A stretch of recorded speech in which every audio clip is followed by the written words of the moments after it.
Pessoal, eu sou o grande mestre José Cubas e estou aqui hoje para compartilhar com vocês uma ideia que eu tive agora, né, de preparar um pouco e lhes contar os melhores momentos, os mais significativos para mim em todas essas participações olímpicas, né?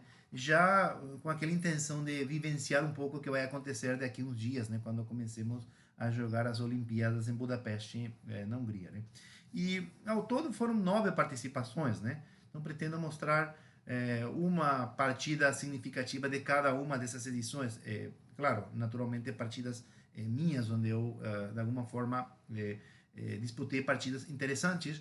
E aqui a posição do diagrama, né, que nós estávamos mostrando hoje, né, perdão, ontem, né, da partida com o mestre da Colômbia, né, o Jorge Elicer Renteria Becerra, né, que é uma partida para mim muito significativa, já que foi um dos meus triunfos mais bonitos daquela Olimpíada em Istambul no ano 2000, né. Quero colocar vocês naquele momento, né, a primeira Olimpíada, certamente medos, sensações de alguma forma encontradas, né? Eu me sentia realmente iniciando essa primeira participação e tudo era certamente uma novidade, né? E nessa ocasião, né, acabei jogando uma partida contra este jogador desta maneira. Foi assim o jogo. Enfrentei ele de pretas, né? Aconteceu, lancei 4, eu joguei escandinava, que eu jogava sempre escandinava. Tanto é que me tornei mestre internacional jogando só escandinava. Por D5, cavalo F6, D4 e bispo G4. Eu adorava essa variante aqui, o gambito português, né? Jogava tanto, mas tanto. Era um tempo seguramente em que era possível jogar isso aqui, porque nós não tínhamos, digamos assim, tanta informação ali disponível, né? E seguramente mais de um jogador que olha esta posição hoje em dia vai ter alguma receita de como tratar esta variante das pretas, né? Mas beleza, o jogo naquele ano foi cavalo F3, aí com dama por D5 a dama ficou centralizada, depois N2, cavalo C6, as pretas pretendem rocar grande, pressionar o peão de D4, pelo menos isso que eu queria fazer naquela partida, né? As brancas acabaram rocando, aí o roque grande, que era a intenção mesmo, pressionar em D4. As brancas expulsaram a minha dama do centro e eu preciso escolher para onde levar a dama. Eu, particularmente, gostei da casa H5, porque fazia pressão em F3, fazia pressão em D4, e certamente justificava o roque grande, o cavalo em C6, enfim, era uma ideia que tinha em mente naquele momento, né? As brancas acabaram jogando aqui uma ideia que provavelmente hoje não funciona tão bem, que é o lance tipo E3, né? Naquele ano isso já foi um erro, né? Claro, hoje em dia provavelmente as brancas deveriam jogar com D5, né? Mas para não entrar em detalhes aqui, certamente a má jogada das brancas permite que aconteça essa partida interessante aqui com a ruptura E5, né? E nesse momento as brancas contra-atacaram com o lance H3. E foi o momento que eu considero crítico e a posição interessante que está ali na nossa página, né? Xadrez com cubas, né? O diagrama, onde as brancas acabam de perguntar ao bispo o que o bispo está fazendo no G4 e nós temos que tomar uma decisão. E muitos jogadores aqui fizeram propostas interessantes, né? Como por exemplo pegar o peão em H3, né? É uma ideia interessante se as brancas precisam capturar o bispo. Então, claro, dama por H3 seria certamente uma ideia que mantém o ataque das pretas funcionando bastante bem, né? Contudo, há outras ideias também que deveriam ser seguramente consideradas, né? Mas, de alguma maneira, as brancas não precisam capturar em H3 e nesse momento é que temos que tomar muito cuidado dos lances intermediários, né? Eu pensaria obviamente nas saídas do cavalo, ou a G5 ou a E5, né? Primeiramente cavalo G5 nem tanto, porque as pretas talvez podem jogar com bispo G4 e de alguma forma elas estão escapando, né? Ilesas, pegaram um peão e saíram triunfantes com um peão de vantagem, né? E por outro lado, as brancas poderiam contar com a outra possibilidade, cavalo por E5, e essa aqui já não é tão clara, né? Eu já vejo alguns problemas nesse momento, porque as brancas já não estão com desvantagem material e de alguma forma surge um ataque aqui descoberto a dama preta. Então, creio que esta posição, as pretas teriam alguma dificuldade de dar continuidade ao seu ataque, né? Então, outra sugestão né? Aqui, após o lance H3, foi a jogada E4. Né? Essa jogada também é certamente interessante, até porque se peão por H4, por G4, perdão, e cavalo por G4, há uma ameaça bastante evidente aqui, né? Capturar o F3, afinal, o cavalo de F3 é o bom defensor da casa H2, e ato seguido proceder, né, com a dama preta a dar checkmate na H2. Né? Mas o detalhe aqui, que pode escapar muitas vezes, é que as brancas têm uma jogada interessante como o cavalo H4. Né? Esse lance aqui, um pouco escondido, talvez seja difícil de ver, né? Mas obviamente o bispo, a dama e a situação de cravada da dama preta aqui na H5 faz com que o cavalo corra algum risco de cair. Né? Obviamente essa posição já não é tão fácil. Né? Eu acho que aqui as brancas estão de alguma forma no jogo, né? Então, por esse motivo, né, nesta posição, naquela partida, eu queria compartilhar com vocês, eu tomei a decisão de capturar em D4, né?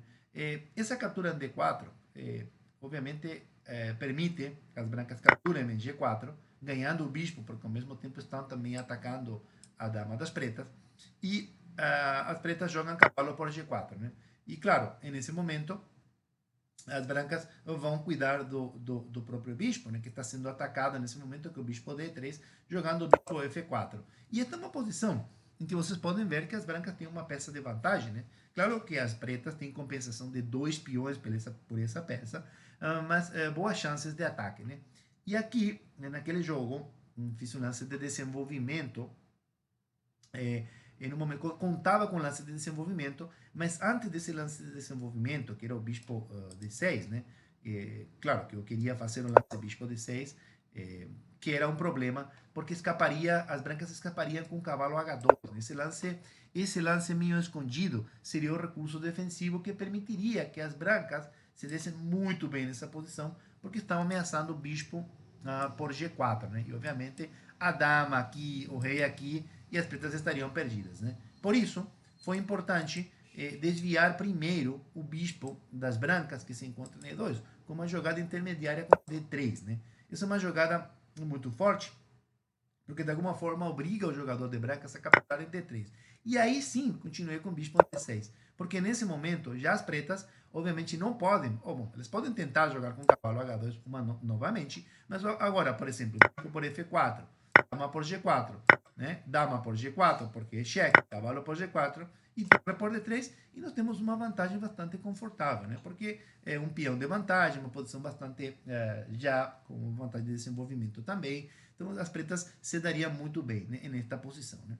E é por isso que meu adversário tentou, de alguma forma, manter as peças no tabuleiro e manter a sua vantagem material jogando o bicho G5, coisa que, na verdade, acelerou o desenlace do jogo. Por quê? Nesse momento, acabei jogando com o bispo H2 cheque. Né? Obviamente, as brancas não podem capturar H2 porque temos dama. E elas acabaram forçosamente jogando o rei H1. E nesse momento, um cheque descoberto em F4. Claro que as brancas, nesta posição, podem retirar o rei novamente para a casa G1. E, claro, no mínimo, né, as pretas, perdão, poderiam talvez capturar G5 se assim desejam e já obtendo, recuperando o material, claro, ficando com o peão de vantagem, mantendo as chances de ataque tranquilo. Né? Então, nesse momento, com bispo H4, as brancas jogaram, com bispo F4, as brancas jogaram bispo H4, um tanto única, né, para se defender. E aqui foi o momento de incorporar uma nova peça ao ataque, né, o cavalo C5. Claro que já surge ataque ao bispo em D3, ao cavalo em F3, certamente já há uma pressão também aqui ao bispo de H4, que está pobremente defendido ali pelo cavalo. Então, as brancas acabaram jogando com bispo F5 cheque, tentando desviar, né, a dama preta, né, após o lance dama por F5. Claro, há um ataque aqui, tiramos a cravada do bispo, é verdade, e seguramente o meu adversário considerava a possibilidade de capturar em D8, e claro, por D8, imagino eu que a dama saísse dessa situação, mas o problema é que poderíamos voltar com a dama H5, e claro, com G1, bastaria eliminar o defensor da casa H2 com o cavalo por F3 para dar continuidade a um checkmate com dama em H2. Então, por esse motivo, quando acabei capturando aqui F5, com dama por F5, o meu adversário jogou dama A4. E nesse momento o meu ataque continuou tranquilamente já com cavalo por F3, né? Mesmo permitindo dama por A7, obviamente ele está já com uma peça de desvantagem, tentando, né, o milagre de alguma forma, né, dar cheques em algum momento e tentar conseguir alguma figura aí de cheque, de empate por repetição, né? Mas claro que as pretas seguramente têm muitas formas de ganhar nesta posição, mas naquele jogo eu acabei escolhendo o lance torre D6, né? Talvez motivado um pouco por partidas românticas, né? Onde as brancas, perdão, onde o jogador está muitas vezes entregado uma outra torre, né? Para conseguir figuras de mate, né? Meu adversário não pegou, ele não me deu agrado de pegar a minha torre na H8, ele deu um cheque na 4, ainda deu um cheque na 4, mas se ele pegar na H8, a minha ideia naquele jogo era justamente cavalo por F2, né? E claro, independentemente do que ele fizesse, ele levaria mate, né? Se, por exemplo, torre F2 é simplesmente torre D1 e contra torre F1, por F1 mate, ou, por exemplo, se ele jogasse, em todo caso, bicho por F2, então eu poderia incorporar tanto a dama ou, por exemplo, a própria torre até a casa H6 e na próxima jogada, por exemplo, bispo H4, torre por H4 e outra figura de checkmate aqui surgiria também.